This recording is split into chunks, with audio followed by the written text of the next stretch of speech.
ನಿರಂತರ ಕಲಿಕೆ ಯೂಟ್ಯೂಬ್ ಚಾನಲ್ಗೆ ಸ್ವಾಗತ. ತಮ್ಮೆಲ್ಲರಿಗೂ ಆಲ್ರೆಡಿ ತಿಳಿದಿದೆ 1455 KSRP ಹುದ್ದೆಗೆ ಅಂದರೆ ವಿಶೇಷ ಮೀಸಲು ಪೊಲೀಸ್ ಕಾನ್ಸ್ಟೇಬಲ್ ಹುದ್ದೆಗೆ ಕೆ ಮುಖಾಂತರ ಅರ್ಜಿಯನ್ನ ಕರೆಯಲಾಗಿದೆ. ಬನ್ನಿ ತಡ ಮಾಡದೆ ಹೇಗೆ ಈ ಒಂದು ಹುದ್ದೆಗೆ ಅರ್ಜಿಯನ್ನ ಕೆ ವೆಬ್ಸೈಟ್ ಮುಖಾಂತರ ಹಾಕೋದು ಅಂತ ನೋಡೋಣ. ಮೊದಲನೇದಾಗಿ ಗೂಗಲ್ಗೆ ಬಂದು ಇಲ್ಲಿ KA ಅಂತ ಟೈಪ್ ಮಾಡಿದ್ರೆ KA ಇಲ್ಲಿ ಈ ಥರ ಪೇಜ್ ಡಿಸ್ಪ್ಲೇ ಆಗುತ್ತೆ. ಇದರಲ್ಲಿ KA ಹೋಮ್ ಅದ್ರ ಮೇಲೆ ಕ್ಲಿಕ್ ಮಾಡಿದ್ರೆ ಇತ್ತೀಚಿನ ಪ್ರಕಟಣೆಗಳು ಕೆಳಗಡೆ ಬಂದು ಇತ್ತೀಚಿನ ಪ್ರಕಟಣೆಗಳನ್ನು ಕಾಣಿಸುತ್ತೆ. ಇದರಲ್ಲಿ ನೋಡಿ 13/7 ಆನ್ಲೈನ್ ಅರ್ಜಿ ಸಲ್ಲಿಕೆ ಲಿಂಕ್ ಅಂತ ಕಾಣಿಸಿ ಇದ್ರ ಮೇಲಾದ್ರೂ ಕ್ಲಿಕ್ ಮಾಡ್ಬೋದು. ಇಲ್ಲ ಅಂತ ಹೇಳಿದ್ರೆ ಬೆಸ್ಟ್ ಇದು ಏನು ಅಂತ ಹೇಳಿದ್ರೆ ಮೇಲೆ ಬಂದ್ರೆ ಸ್ವಲ್ಪ ಮೇಲೆ ಪೇಜಲ್ಲಿ ನೋಡಿದ್ರೆ ಇಲ್ಲಿ ನೇಮಕಾತಿ ಕಾಣ್ತಾ ಇದೆ. ನೇಮಕಾತಿ ಮೇಲೆ ಕ್ಲಿಕ್ ಮಾಡಬೇಕು. ನೇಮಕಾತಿ ಮೇಲೆ ಕ್ಲಿಕ್ ಮಾಡಿದ್ರೆ ಇಲ್ಲಿ ನೋಡಿ ಇಲ್ಲಿ KSRP ARB KSISF ನೇಮಕಾತಿ ಅಂತ ಕಾಣ್ತಿದೆ. ಅದ್ರ ಮೇಲೆ ಕ್ಲಿಕ್ ಮಾಡಿದ್ರೆ ಮುಂದೆ ಕಾಣಿಸುತ್ತೆ KSRP ನೇಮಕಾತಿ 2026 RPC ಅಂತ ಇದ್ರ ಮೇಲೆ ಕ್ಲಿಕ್ ಮಾಡಬೇಕು. ಇದ್ರ ಮೇಲೆ ಕ್ಲಿಕ್ ಮಾಡಿದ್ರೆ ಈ ಥರ ಪೇಜ್ ಡಿಸ್ಪ್ಲೇ ಆಗುತ್ತೆ KSRP ನೇಮಕಾತಿ 2026 ಅಂತ. ಇಲ್ಲಿ ನೋಡಿದ್ರೆ ಕೆಳಗಡೆ ಬಂದರೆ ಆನ್ಲೈನ್ ಅರ್ಜಿ ಸಲ್ಲಿಕೆ ಲಿಂಕ್ 13/7/2026 ಅಂತ. ಅಂದರೆ ಅರ್ಜಿ ಸಲ್ಲಿಸೋದಕ್ಕೆ 13ನೇ ತಾರೀಕು 7/26ನೇ ಇಸ್ವಿ ಅಂದರೆ ಮೊನ್ನೆಯಿಂದನೇ ಬಿಟ್ಟಿದ್ದಾರೆ ಅಂತ. ಇದ್ರ ಮೇಲೆ ಕ್ಲಿಕ್ ಮಾಡಬೇಕು. ಕ್ಲಿಕ್ ಮಾಡಿದ ತಕ್ಷಣ ನೋಡಿ ಈ ಪೇಜ್ ಡಿಸ್ಪ್ಲೇ ಆಗ್ತದೆ. ಇದರಲ್ಲಿ ರಿಜಿಸ್ಟ್ರಿಂಗ್ IP ಅಡ್ರೆಸ್ ಅಂತ ಅಂದರೆ ನೀವು ಯಾವ ಡಿವೈಸ್ ಯೂಸ್ ಮಾಡ್ತೀರೋ ಅದರ IP ಅಡ್ರೆಸ್ ಇಲ್ಲಿ ಡಿಸ್ಪ್ಲೇ ಆಗುತ್ತೆ. ನೋಡಿ ನೆಕ್ಸ್ಟ್ ಇಂಪಾರ್ಟೆಂಟ್ ಏನು ಅಂದರೆ ನೀವು ಕರ್ನಾಟಕ ರಾಜ್ಯದ ಕರ್ನಾಟಕ ಪರೀಕ್ಷಾ ಮಂಡಳಿ ನಡೆಸುವ SLC ಪರೀಕ್ಷೆಯಲ್ಲಿ ತೇರ್ಗಡೆ ಆಗಿರುವಿರಾ ಅಂತ. Have you completed SLC from KCAB government of Karnataka. ಹೌದು ಅಂದರೆ ಎಸ್ ಅಂತ ಹಾಕಿ, ಇಲ್ಲ ಅಂದರೆ ನೋ ಅಂತ ಹಾಕಿ. ಇಲ್ಲ ಅಂತ ಹೇಳಿದ್ರೆ ಇಲ್ಲಿ ನೆಕ್ಸ್ಟ್ ಏನು ಡಿಸ್ಪ್ಲೇ ಆಗುತ್ತೆ select 10th standard studied board name ಯಾವ ಬೋರ್ಡಲ್ಲಿ ಸ್ಟಡಿ ಮಾಡಿದ್ದೀರಾ ಅಂತ ಇಲ್ಲಿ ಸೆಲೆಕ್ಟ್ ಮಾಡಿಕೊಂಡ್ರೆ ಇಲ್ಲಿ ಡಿಸ್ಪ್ಲೇ ಆಗುತ್ತೆ. ನೆಕ್ಸ್ಟು ಯಾವ ಇಯರ್ ಪಾಸ್ ಆಗಿದ್ದೀರಾ ಅಂತ, ಆಮೇಲೆ ರಿಜಿಸ್ಟರ್ ನಂಬರ್ ಎಂಟ್ರಿ ಮಾಡಿ ವೆರಿಫೈ ಮಾಡಬೇಕಾಗುತ್ತೆ. ಹೌದು ಅಂತ ಹೇಳಿದ್ರೆ ರಿಜಿಸ್ಟರ್ ನಂಬರ್ ಎಂಟ್ರಿ ಮಾಡಿದ್ರೆ ಸಾಕು. ಎಂಟ್ರಿ ಮಾಡಿ ವೆರಿಫೈ ಮಾಡಿದ್ರೆ ನೆಕ್ಸ್ಟ್ ಪೇಜು ಡಿಸ್ಪ್ಲೇ ಆಗುತ್ತೆ. ಅದರಲ್ಲಿ ಏನು ಕೊಡುತ್ತೆ SLC ನಂಬರು, ನೇಮು, ಜೊತೆಗೆ ಡೇಟ್ ಆಫ್ ಬರ್ತು, ಜೆಂಡರ್ ಯಾವ ಜೆಂಡರು, ತಂದೆ ತಾಯಿ ಹೆಸರು, ಇದೆಲ್ಲನೂ ಆಟೋಮೆಟಿಕ್ ಆಗಿ ಅದೇ ಡೀಟೇಲ್ಸ್ನ ಕೊಡುತ್ತೆ. ನಾವು ಕೊನೆಗೆ ಇಲ್ಲಿ ಏನು ಮಾಡಬೇಕು ಅಂತ ಹೇಳಿದ್ರೆ ಚೂಸ್ ರಿಜಿಸ್ಟ್ರೇಷನ್ ಮೆಥಡ್ ಅಂತಿದ್ದಿಲ್ಲ ಇದ್ರ ಮೇಲೆ ಕ್ಲಿಕ್ ಮಾಡಬೇಕು. ಏನಕ್ಕೆ ಅಂದರೆ ಆಧಾರ್ ವ್ಯಾಲಿಡೇಷನ್ ಮಾಡಬೇಕೆ ಅಂತ. ಇದ್ರ ಮೇಲೆ ಕ್ಲಿಕ್ ಮಾಡಿದ್ರೆ ರಿಜಿಸ್ಟರ್ ಥ್ರೂ ಆಧಾರ್ ಅಂತಿದೆ. ಸೊ ಅದ್ರ ಮೇಲೆ ಕ್ಲಿಕ್ ಮಾಡಬೇಕು. ಇದ್ರ ಮೇಲೆ ಮಾಡಿದ ತಕ್ಷಣ ನೆಕ್ಸ್ಟು eKYC ಸೇವೆ eKYC ಸರ್ವಿಸ್ ಅನ್ನೋ ಪೇಜ್ ಡಿಸ್ಪ್ಲೇ ಆಗುತ್ತೆ. ಇಲ್ಲಿ ನೋಡಿ ಇಲ್ಲಿ 3ನೇ ರೋಲ್ ಬಂದರೆ ಇಲ್ಲಿ ಆಧಾರ್ ಸಂಖ್ಯೆ ಆಧಾರ್ ನಂಬರ್ ಅಂತಿದೆ. ಇಲ್ಲಿ ಆಧಾರ್ ನಂಬರ್ನ ಎಂಟ್ರಿ ಮಾಡಬೇಕು. ಅದಾದಮೇಲೆ ನೆಕ್ಸ್ಟು ಕೆಳಗಡೆ ಟಿಕ್ ಮಾಡಬೇಕು. ನಾನು ಆಧಾರ್ ಹೊಂದಿದ್ದವಳು ಸ್ವಯಂ ಪ್ರೇರಿತವಾಗಿ ನನ್ನ ಆಧಾರ್ ಸಂಖ್ಯೆಯನ್ನು ಬಳಸಲು ಅನುಮತಿ ಇದೆ ಅನ್ನೋದಕ್ಕೆ. ಅದಕ್ಕೆ ಕೆಳಗಡೆ ಬಂದರೆ ಇಲ್ಲಿ ನೋಡಿ ದೃಢೀಕರಣ ವಿಧಾನ ಚೂಸ್ ಮೋಡ್ ಆಫ್ ಅಥೆಂಟಿಕೇಶನ್ ಅಂತ. OTP ಯೂಸ್ ಮಾಡ್ತಾ face capture, finger print capture, iris capture ಅಂತ. ಸೊ ನಾನಿಲ್ಲಿ OTP ಅಂತ ಕ್ಲಿಕ್ ಮಾಡಿದ್ದೀನಿ. OTP ಅಂದ ತಕ್ಷಣ OTP ಯಾವ ಆಧಾರ್ ನಂಬರ್ಗೆ ನಿಮ್ಮ ಮೊಬೈಲ್ ಲಿಂಕ್ ಆಗಿರುತ್ತೋ ಅಲ್ಲಿಗೆ OTP ಹೋಗಿರುತ್ತೆ. OTPನ ಎಂಟ್ರಿ ಮಾಡಿದ್ರೆ ನೆಕ್ಸ್ಟು ಈ ಒಂದು ಪೇಜು ಡಿಸ್ಪ್ಲೇ ಆಗುತ್ತೆ. ಇಲ್ಲೇನಿದೆ ರಿಜಿಸ್ಟ್ರಿಂಗ್ IP ಅಡ್ರೆಸ್ ಆಟೋಮೆಟಿಕ್ ಆಗಿ ಅದು ತಗೊತಾ ಹೋಗುತ್ತೆ. ಇಲ್ಲಿ ನೀವು ಕರ್ನಾಟಕ ರಾಜ್ಯದ ಕರ್ನಾಟಕ ಪರೀಕ್ಷಾ ಮಂಡಳಿ ನಡೆಸುವ SLC ಪರೀಕ್ಷೆಯಲ್ಲಿ ತೇರ್ಗಡೆ ಆಗಿರೋ ಮತ್ತೆ ಕೇಳುತ್ತೆ. ಹೌದು ಅಂತ ಕ್ಲಿಕ್ ಮಾಡಿದ್ದೀನಿ. ಮಾಡಿದ್ಮೇಲೆ ರಿಜಿಸ್ಟರ್ ನಂಬರ್ನ ಇಲ್ಲಿ ಎಂಟ್ರಿ ಮಾಡಿ ವೆರಿಫೈ ಮಾಡಬೇಕು. ಅವಾಗ ಇಲ್ಲಿ name as per SLC marks card ಅದೇ ಥರ ಡಿಸ್ಪ್ಲೇ ಆಗುತ್ತೆ. ಡೇಟ್ ಆಫ್ ಬರ್ತ್ ಕೂಡ ಅದೇ ಥರ ಡಿಸ್ಪ್ಲೇ ಆಗುತ್ತೆ. ಜೆಂಡರು, ತಂದೆ ತಾಯಿ ಹೆಸರು ಬರುತ್ತೆ. ನೆಕ್ಸ್ಟ್ ಏನು ಅಂದರೆ ವಾಟ್ ಇಸ್ ಯುವರ್ ಕ್ವಾಲಿಫಿಕೇಷನ್. ಇಲ್ಲಿ PUCನ ಅಥವಾ ಆರ್ಮಿ ಗ್ರ್ಯಾಜುಯೇಟ್ಸ್ ಅಂತ ಕೇಳ್ತಾರೆ. ನಾನು ಇಲ್ಲಿ PUC ಅಂತ ಸೆಲೆಕ್ಟ್ ಮಾಡ್ಕೊತೀನಿ. ನೆಕ್ಸ್ಟು ನ್ಯಾಷನಾಲಿಟಿ ಯಾವುದು ಅಂತ ಸೆಲೆಕ್ಟ್ ಮಾಡ್ಕೊಬೇಕು.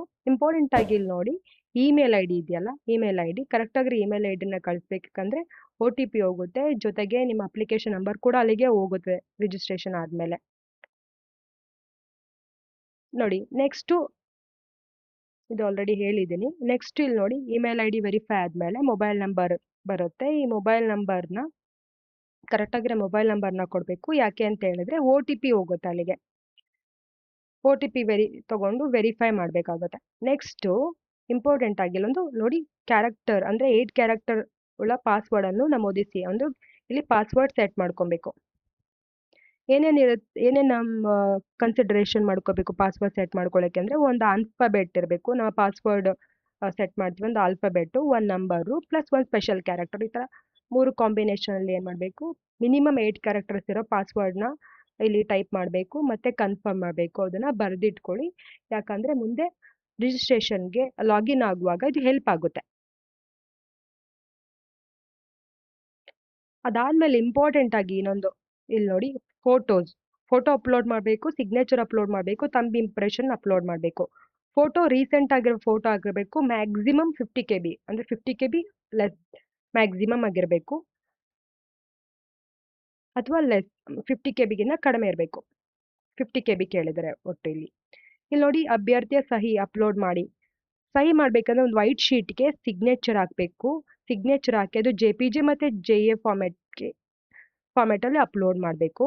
ಇಲ್ಲೂ ಕೂಡ ತಂಬ್ ಇಂಪ್ರೆಷನ್ನು ಒಂದು ವೈಟ್ ಶೀಟ್ ಮೇಲೆ ತಂಬ್ ಇಂಪ್ರೆಷನ್ ಹಾಕಿ, ಲೆಫ್ಟ್ ಹ್ಯಾಂಡ್ ತಂಬ್ ಇಂಪ್ರೆಷನ್ ನೆನ್ಪಿಟ್ಕೊಳ್ಳಿ, ಲೆಫ್ಟ್ ಹ್ಯಾಂಡ್ ತಂಬ್ ಇಂಪ್ರೆಷನ್ನ ಹಾಕಿ ಅದು ಯಾವ ಫಾರ್ಮೆಟಲ್ಲಿ ಬೇಕು, JPG ಮತ್ತು JPG ಫಾರ್ಮೆಟಲ್ಲಿ ಇದನ್ನೇನು ಮಾಡಬೇಕಾಗುತ್ತೆ, ಅಪ್ಲೋಡ್ ಮಾಡಬೇಕಾಗುತ್ತೆ. ಅದಾದಮೇಲೆ ನೋಡಿ, ಕ್ಯಾಪ್ಚಾ ಇರುತ್ತೆ, ಕ್ಯಾಪ್ಚಾ ಎಂಟ್ರಿ ಮಾಡಬೇಕು. ಎಂಟ್ರಿ ಮಾಡಿ ರಿಜಿಸ್ಟರ್ ಅಂತ ಕ್ಲಿಕ್ ಮಾಡಿದ್ರೆ ಇಲ್ಲಿಗೆ ಫಸ್ಟ್ ಸ್ಟೆಪ್ ಅಂತಂದರೆ ರಿಜಿಸ್ಟ್ರೇಷನ್ನು ಪ್ರೊಸೆಸ್ಸು ಕಂಪ್ಲೀಟ್ ಆಗುತ್ತೆ. ನೆಕ್ಸ್ಟ್ ಏನು ಮಾಡಬೇಕು, ಹೋಮ್ ಪೇಜ್ಗೆ ಹೋಗ್ಬಿಟ್ಟು ಮತ್ತೆ ಲಾಗಿನ್ ಪೇಜ್ಗೆ ವಾಪಸ್ ತಗೊಂಡೋಗುತ್ತೆ. ಇಲ್ಲಿ ಲಾಗಿನ್ ಪೇಜಲ್ಲಿ ಮತ್ತೆ ಹೋಗಿ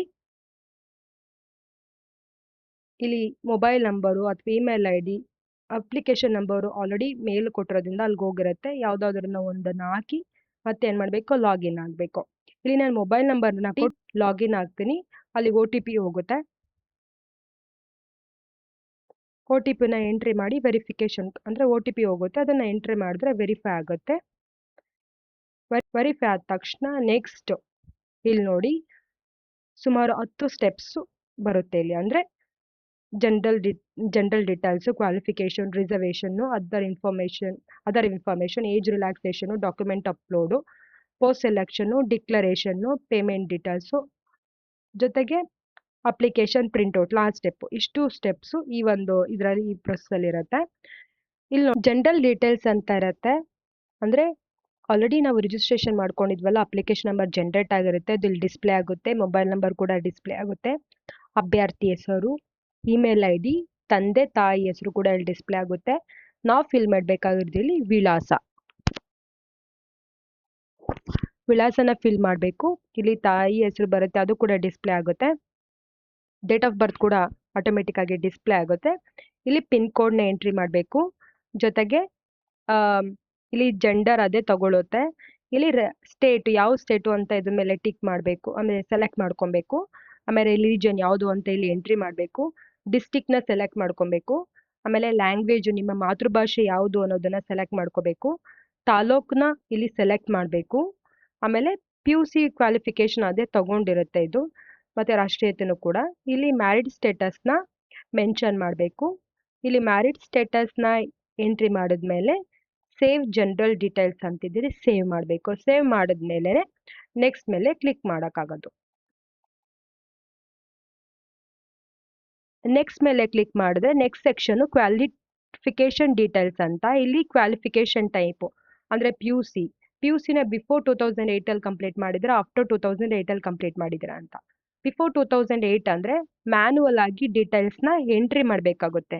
ಅಂದರೆ student details, name, father name, mother name, ರಿಸ್ಟ್ number, board, passing year, passing ಮಂತದೆಲ್ಲ. ಆಫ್ಟರ್ 2008 ಅಂತ ಹೇಳಿದ್ರೆ ಆಟೋಮೆಟಿಕ್ ಆಗಿ ಕೆಲವೊಂದು ಡೇಟಾ ಎಲ್ಲ ಫೆಚ್ ಆಗುತ್ತೆ. ನೆಕ್ಸ್ಟು ಸೆಕ್ಷನ್ 3 ಬಂದಾಗ ಅಕಾಡೆಮಿಕ್ ಮಾರ್ಕ್ಸು ಎಷ್ಟು ಮಾರ್ಕ್ಸ್ ಅಂತ ಇಲ್ಲಿ ಎಂಟ್ರಿ ಮಾಡಬೇಕಾಗುತ್ತೆ. ಪರ್ಸೆಂಟೇಜ್ ಕ್ಯಾಲ್ಕುಲೇಟ್ ಆಗುತ್ತೆ. ನೆಕ್ಸ್ಟ್ ಕಾಲೇಜ್ ಡೀಟೇಲ್ಸ್ನ ಇಲ್ಲಿ ಎಂಟ್ರಿ ಮಾಡಬೇಕು. College name, college address, state, district, taluk, ಇದನ್ನೆಲ್ಲ ಎಂಟ್ರಿ ಮಾಡಿ ಸೇವ್ ಮಾಡಬೇಕು. ಸೇವ್ ಮಾಡಿದ್ಮೇಲೆ ನೆಕ್ಸ್ಟ್ ಮೇಲೆ ಕ್ಲಿಕ್ ಮಾಡಬೇಕು. ನೆಕ್ಸ್ಟ್ ಮೇಲೆ ಕ್ಲಿಕ್ ಮಾಡಿದ್ರೆ ರಿಸರ್ವೇಷನ್ ಕ್ಲೇಮ್ಸ್ ಸೆಕ್ಷನ್ ಇದು. ಇಲ್ಲಿ ನೋಡಿ, ನೀವು ಕೆಟಗರಿ ಕ್ಲೇಮ್ ಮಾಡಿದ್ರೆ ಎಸ್ ಅಂತ ಇಲ್ಲಿ ಟೈಪ್ ಕ್ಲಿಕ್ ಮಾಡಬೇಕಾಗುತ್ತೆ.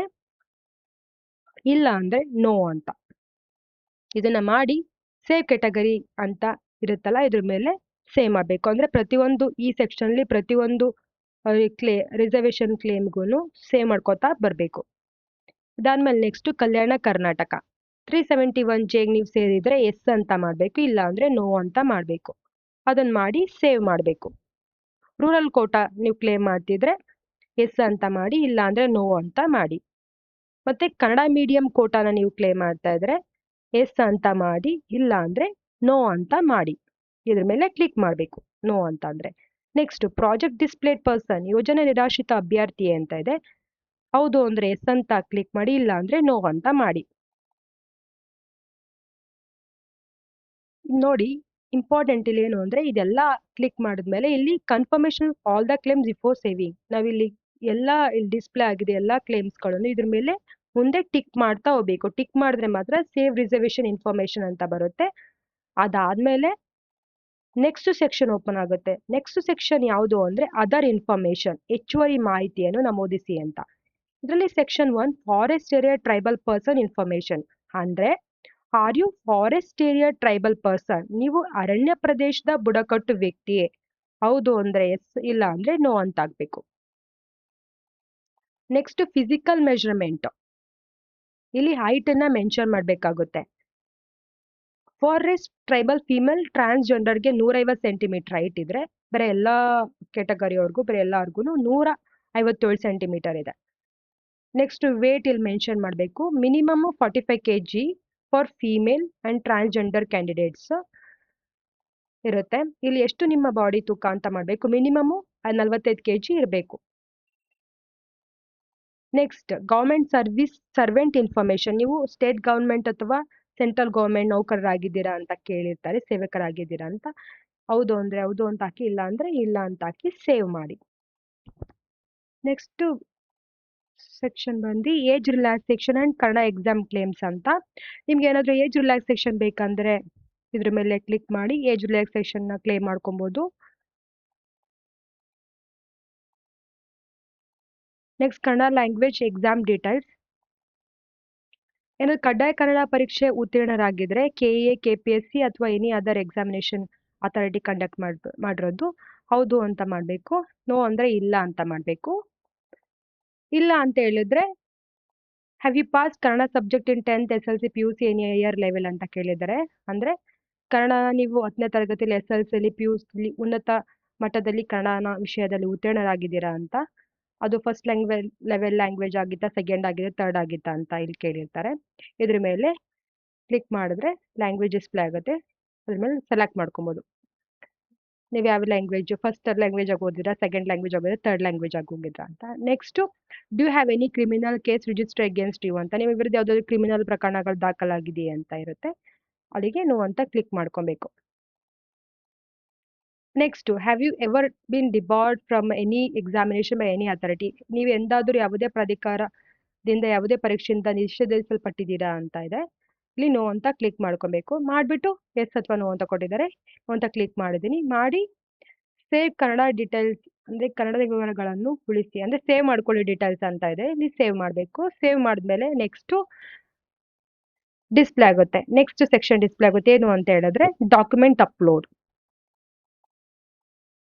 ಇಲ್ಲಿ ಡಾಕ್ಯುಮೆಂಟ್ ಅಪ್ಲೋಡ್ ಅನ್ನೋದು ಇದನ್ನ ಇಂಪಾರ್ಟೆಂಟ್ ಆಗಿದೆ ನೋಡ್ಕೊಳ್ಳಿ. ಇಲ್ಲಿ ಫೋಟೋ, ಥಂಬ್ ಇಂಪ್ರೆಷನ್, ಸಿಗ್ನೇಚರ್ ಏನು ಬಿಗಿನಿಂಗ್ ರಿಜಿಸ್ಟ್ರೇಷನ್ ಡೀಟೇಲ್ಸ್ ಕೊಡುವಾಗ ಅಪ್ಲೋಡ್ ಮಾಡಿದ್ವಲ್ಲ ಅದನ್ನ ಇನ್ನೊಂದ್ಸರಿ ಮತ್ತೆ ಅಪ್ಲೋಡ್ ಮಾಡಬೇಕಾಗುತ್ತೆ.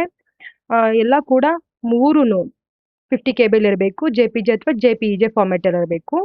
ಮತ್ತೆ ಇಲ್ಲೊಂದಿಷ್ಟು ಇನ್ಸ್ಟ್ರಕ್ಷನ್ಸ್ ಕೊಟ್ಟಿದ್ದಾರೆ. ಫೋಟೋ ಏನಿದೆಯಲ್ಲ ಫೇಸ್ ಕ್ಲಿಯರ್ ಆಗಿ ಕಾಣಬೇಕು. ಮತ್ತೆ ಯಾವ್ದಾದ್ರು animal photo, blank images, white back ground images ಆ ಥರ ಯಾವುದು ಹಾಕ್ಬಾರ್ದು.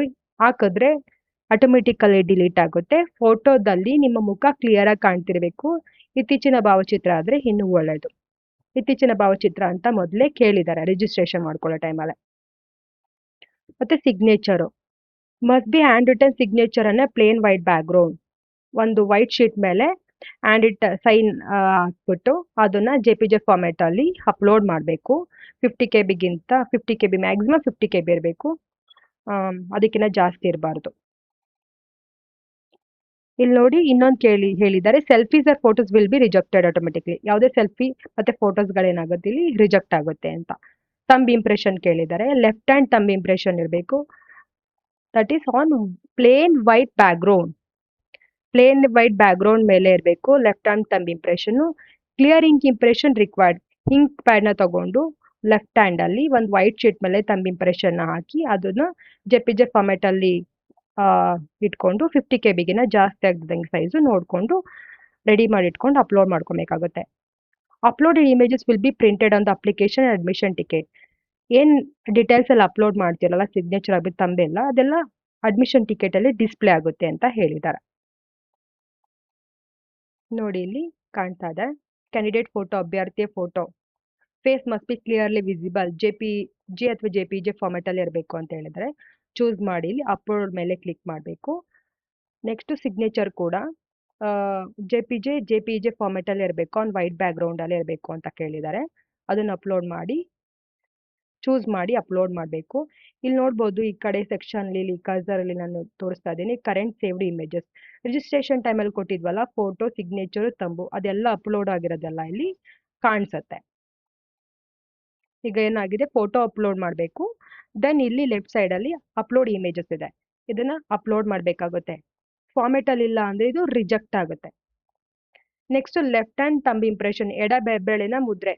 JPG format, clear ink on white background. ಮತ್ತೆ ಹೇಳಿದ್ದಾರೆ ಅಂದರೆ ಒಂದು ವೈಟ್ ಶೀಟ್ ಮೇಲೆ ಇಂಕ್ ಪ್ಯಾಡ್ನ ತಗೊಂಡು ತಂಬ್ ಇಂಪ್ರೆಷನ್ ಹಾಕಿ ಅದನ್ನ JPG ಫಾರ್ಮೆಟಲ್ಲಿ ಇಲ್ಲ ಅಪ್ಲೋಡ್ ಮಾಡಬೇಕು. JPG ಅಥವಾ JPG ಫಾರ್ಮೆಟಲ್ಲಿ ಅಪ್ಲೋಡ್ ಮಾಡಬೇಕು. ಇಲ್ಲಿ ಚೂಸ್ ಫೈಲ್ ಮೇಲೆ ಸೆಲೆಕ್ಟ್ ಮಾಡ್ಕೊಂಡು ಇಲ್ಲಿ ಅಪ್ಲೋಡ್ ಮಾಡಬೇಕು. ಎಲ್ಲ ಅಪ್ಲೋಡ್ ಆದರೆ ಅಪ್ಲೋಡ್ ತಂಬ್ ಇಂಪ್ರೆಷನ್ ಮೂರು ಕರೆಕ್ಟ್ ಆಗಿದ್ರೆ ಇಲ್ಲಿ ಏನಂತ ತೋರಿಸುತ್ತೆ, photo, signature, thumb impression, thumb uploaded, ಇವೇ ಪ್ರೊಸೀಡ್, ನೆಕ್ಸ್ಟ್ ಸ್ಟೆಪ್ಗೆ ಹೋಗ್ಬೋದು ಅಂತ ಹೇಳುತ್ತೆ. ಇಲ್ಲ ಅಂದರೆ ನೆಕ್ಸ್ಟ್ ಸ್ಟೆಪ್ಗೆ ಹೋಗೋಕ್ಕಾಗಲ್ಲ. ಸೊ ನೆಕ್ಸ್ಟ್ ಮೇಲೆ ಕ್ಲಿಕ್ ಮಾಡಬೇಕು. ಎಲ್ಲ ಕಂಪ್ಲೀಟ್ ಆದಮೇಲೆ ನೆಕ್ಸ್ಟ್ ಮೇಲೆ ಕ್ಲಿಕ್ ಮಾಡಬೇಕು. ಕ್ಲಿಕ್ ಮಾಡಿದ್ಮೇಲೆ ಪೋಸ್ಟ್ ಸೆಲೆಕ್ಷನ್ ಅಂತ ಬರುತ್ತೆ. ಈ ಪೋಸ್ಟ್ ಸೆಲೆಕ್ಷನಲ್ಲಿ ಅಂದರೆ KSRP police constable RPC non HK ಅಂತ ಡಿಸ್ಪ್ಲೇ ಆಗಿ ಡಿಸ್ಟಿಕ್ ತೋರಿಸುತ್ತೆ. ಡಿಸ್ಟಿಕ್ ಇಲ್ಲಿ ನೋಡಿ, select the commissionerate battalion district, ಇಲ್ಲಿ ಸೆಲೆಕ್ಟ್ ಮಾಡ್ಕೊಳ್ಳಿ ಅಂತ ಬರುತ್ತೆ. For example battalion Hassan battalion, Bengaluru battalion ಆ ಥರ ತೋರಿಸುತ್ತೆ ಎಷ್ಟನೇ ಬೆಟಾಲಿಯನ್ ಅಂತ. ಇಲ್ಲಿ ನಿಮ್ಗೆ ಯಾವ ಡಿಸ್ಟಿಕ್ ಬೇಕೋ ಆ ಡಿಸ್ಟಿಕ್ನ ನೀವು ಸೆಲೆಕ್ಟ್ ಮಾಡಿಕೊಂಡು ಅಪ್ಲೈ ಮೇಲೆ ಕ್ಲಿಕ್ ಮಾಡಬೇಕು. ಅಪ್ಲೈ ಮೇಲೆ ಕ್ಲಿಕ್ ಮಾಡಿದ ತಕ್ಷಣ ನಿಮ್ಗೆ ಇಲ್ಲಿ ಡೀಟೇಲ್ಸ್ ಬರುತ್ತೆ.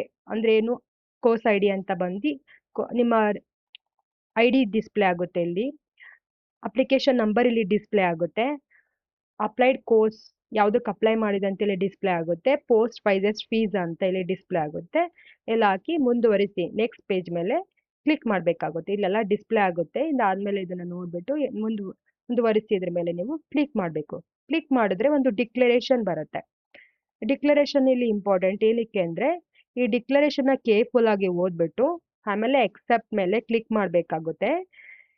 ಆಮೇಲೆ ನೆನ್ಪಿಟ್ಕೊಳ್ಳಿ, ಡಿಕ್ಲರೇಷನ್ನ ಇಲ್ಲಿ ನೋಡಿ, ಇಲ್ಲಿ ಕಾಣಿಸ್ತಾ ಇದೆಯಲ್ಲ ಡ್ರಾಫ್ಟ್ ಪ್ರಿಂಟ್ ಅಪ್ಲಿಕೇಶನ್ ಅಂತ ಕಾಣಿಸುತ್ತೆ. ಡಿಕ್ಲರೇಷನ್ ಎಲ್ಲ ನೀಟಾಗಿ ಓದಿ ಇದನ್ನ ಪ್ರಿಂಟ್ ತಗೊಂಡು ಏನಾದರೂ ಕರೆಕ್ಷನ್ಸ್ ಇದೆಯಾ ಅಂತ ಚೆಕ್ ಮಾಡ್ಕೊಬೇಕು. ಯಾಕೆ ಅಂತ ಹೇಳಿದ್ರೆ ಆಮೇಲೆ ಕರೆಕ್ಷನ್ಗೆ ಅವಕಾಶ ಇಲ್ಲ ಅಂತ ನಿಮ್ಮ ಮೊಬೈಲ್ಗೆ ಒಂದು ಮೆಸೇಜ್ ಬರುತ್ತೆ. ನೀವು ಯಾವ ರಿಜಿಸ್ಟರ್ ಮಾಡ್ಕೊಂಡಿದ್ದೀರಾ ಆ ಮೊಬೈಲ್ಗೆ ಮೆಸೇಜ್ ಬರುತ್ತೆ. ಅಂದರೆ ನೀವು ಡ್ರಾಫ್ಟ್ ಪ್ರಿಂಟ್ ಅಪ್ಲಿಕೇಶನ್ ಇಲ್ಲ ಡ್ರಾಫ್ಟ್ ಇದೆಯಲ್ಲ ಇದನ್ನ ತಗೊಳ್ಳಿ, ಪ್ರಿಂಟ್ ತಗೊಂಡು ಒಂದ್ಸರಿ ಚೆಕ್ ಮಾಡ್ಕೊಳ್ಳಿ, ಏನಾದರೂ ಕರೆಕ್ಷನ್ಸ್ ಇದೆಯಾ, ಏನಾದರೂ ಚೇಂಜಸ್ ಇದೆಯಾ ಅಥವಾ ಏನೋ ಮಿಸ್ಟೇಕಾಗಿ ಎಂಟ್ರಿ ಮಾಡಿದ್ಯಾ ಎಲ್ಲ ಕರೆಕ್ಷನ್ ಮಾಡ್ಕೊಳ್ಳಿ. ಒಂದ್ಸರಿ ಎಕ್ಸೆಪ್ಟ್ ಮೇಲೆ ಡಿಕ್ಲರೇಷನ್ ಎಕ್ಸೆಪ್ಟ್ ಮೇಲೆ ಕ್ಲಿಕ್ ಮಾಡಿದ್ರೆ ಅಕ್ಸೆಪ್ಟ್ ಆಗಿಬಿಡುತ್ತೆ.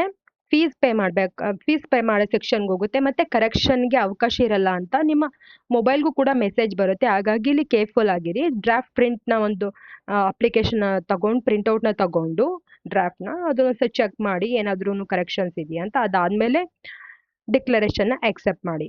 ಅದಾದ ತಕ್ಷಣ ನಿಮ್ಗೆ ಏನು ಬರುತ್ತೆ, ಇಲ್ಲಿ ಫೀಸ್ ಡೀಟೇಲ್ಸ್ ನೋಡಿ, ಇಲ್ಲಿ ಪೇಮೆಂಟ್ ಪಾವತಿಗಳು ಅಂತ ಬರುತ್ತೆ. ಇಲ್ಲಿ ಹೆಸರು, ಅಪ್ಲಿಕೇಶನ್ ನಂಬರ್, ರೆಫರೆನ್ಸ್ ನಂಬರು, ಎಷ್ಟು ದುಡ್ಡು ಪೇ ಮಾಡಬೇಕು ಅಂತೆಲ್ಲ ಬರುತ್ತೆ. ಇಲ್ಲಿ ಅಪ್ಲಿಕೇಶನ್ ನಂಬರ್ ಎಲ್ಲ ಡಿಸ್ಪ್ಲೇ ಆಗುತ್ತೆ. ಇಲ್ಲಿ ಕ್ಲಿಕ್ ಟು ಮೇಕ್ ಪೇಮೆಂಟ್ ಅಂತ ಇದೆ, ಇದ್ರ ಮೇಲೆ ಕ್ಲಿಕ್ ಮಾಡಿದ್ರೆ ನಿಮಗೆ ಮೋಡ್ ಆಫ್ ಪೇಮೆಂಟು ಡಿಸ್ಪ್ಲೇ ಆಗುತ್ತೆ. ನೀವು ಫೀಸ್ ಕಟ್ಟಿದ್ರೆ ಲಾಸ್ಟ್ಗೆ ಈ ಥರ ಡೌನ್ಲೋಡ್ ಅಪ್ಲಿಕೇಶನ್ ಅಂತ ಬರುತ್ತೆ. ಇಲ್ಲಿ click here to print final application ಇದೆ, ಇದರ ಮೇಲೆ ಕ್ಲಿಕ್ ಮಾಡಿ ಪ್ರಿಂಟ್ನ ತೆಗೆದುಕೊಬೋದು. ಸೊ ಇಲ್ಲಿ ತನಕ ಹೇಳಿರೋದು ನಿಮಗೆ ಅರ್ಥ ಆಗಿದೆ ಅಂತ ಭಾವಿಸ್ತೀನಿ. ಮತ್ತು ನಿಮಗೆ ಇಷ್ಟ ಆಗಿದ್ರೆ ಲೈಕ್ ಮಾಡಿ, ಶೇರ್ ಮಾಡಿ, ಮತ್ತು ಸಬ್ಸ್ಕ್ರೈಬ್ ಮಾಡಿ.